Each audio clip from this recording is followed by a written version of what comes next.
When we're going through anything, gratitude is our safety net.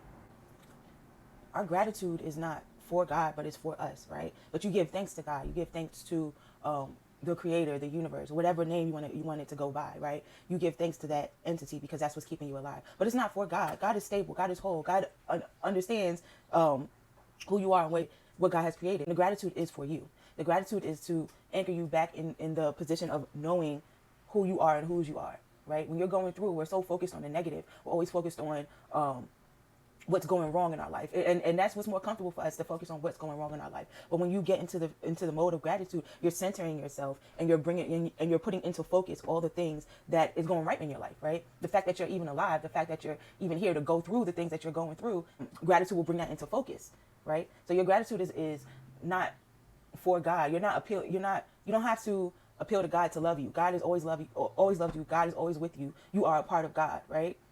But that gratitude is for you to remember that you are a part of God. That gratitude is for you to understand that nothing will happen to you, that you are eternally safe, that you are eternally whole, right? So that gratitude will bring you out of any darkness that you're possibly going through. It gives you hope. It gives you the understanding that things don't last, that trouble does not last always. You know what I'm saying? We go through things, and it's not who we are. It's not our makeup. And it shows us our strength as well, right? When you give gratitude, you start thinking about things that you've gone through in the past, and things that the fact that you've gone through it gives you that hope for the future, right? So that gratitude is your anchor that you need to bring you back to love, right? Because that is going to bring you back to the truth of your being. The truth of your being is everything that's beautiful, everything that's going right in your life, right?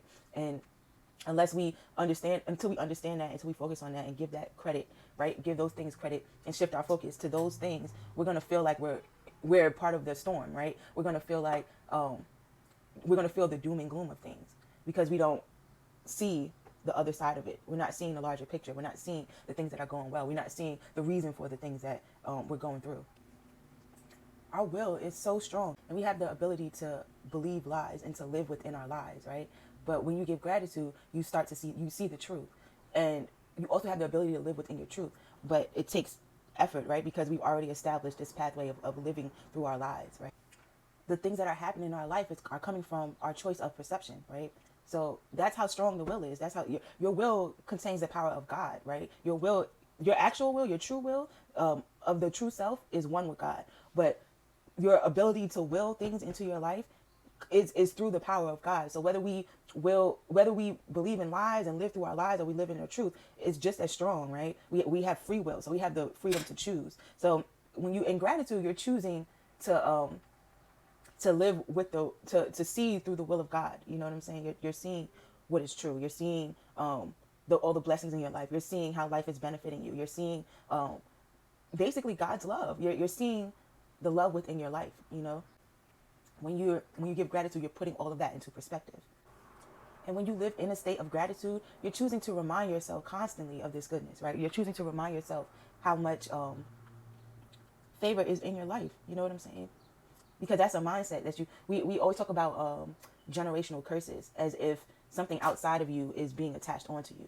But no, generational curses are real in the sense that these mindsets, these patterns, these rituals, these belief systems are passed down from one generation to the next. But you are strong. Your will is strong. You have the ability, with the power of God, with the power of your mind, with the power of change, right? Of you changing your mind to break away from generational curses. You're not bound to them, right? Unless we choose to bind ourselves to these things. You're not bound to live out the same issues that your forefathers, that your mother, that your grandmother, that your great grandmother, that you all have been through, right? If you see it and you realize that this has been burdening your family for generations, then you have the ability to surpass it as well, right? It's about choice. It's about choosing your mindset. It's about choosing how you want to live your life, right?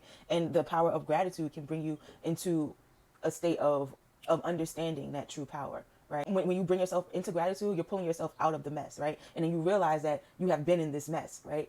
And you see your power. You understand that you have the ability to pull yourself out of this mess. Whether it's going to take time, right? It's going to take time to retrain yourself. It's going to take time to unlearn the things that you have known your whole life. But you realize you have that power to do so, you know.